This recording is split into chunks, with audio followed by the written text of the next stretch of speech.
If you look at the progression of technology, things have changed quite a bit in the past 10 to 15 years. Small to medium-sized businesses used to have, server rooms and racks to have to run their IT infrastructure. And now a lot of that has moved to third parties to really support the needs of businesses. Third-party services are now part of everyday business operations for every single organization.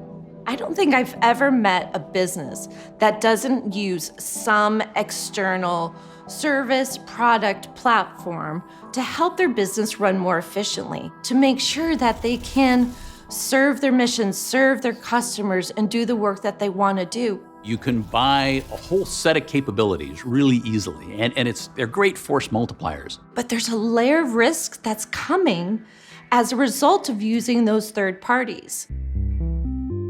You think about how you use a computer today. A lot of your computing doesn't happen on your computer. Your emails on Google or Apple, your documents are somewhere, your photos are somewhere. If you're a business, it's even worse.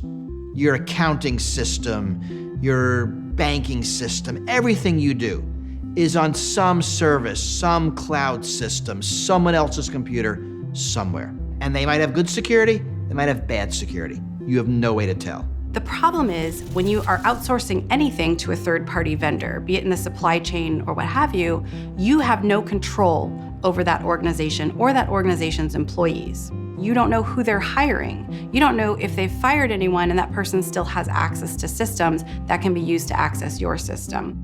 There are MSPs, managed service providers, who have access to hundreds or more clients, and they have access to all of those systems and networks of each client. If you had a malicious actor attack that MSP, for example, they would then be able to infiltrate into those customers, into those clients.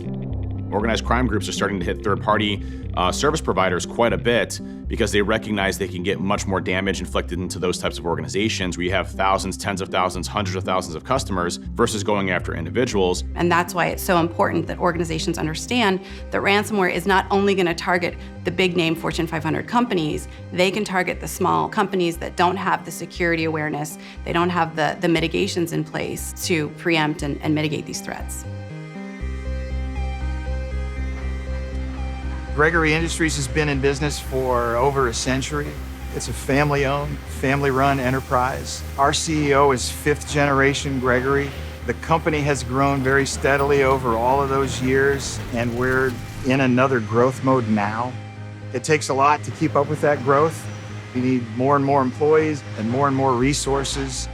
Our systems essentially run every single aspect of the business, from taking a sales order to translating that into a work order for the factory, to creating a shipping order or a picking list for the shipping department, to creating invoices and bills of lading.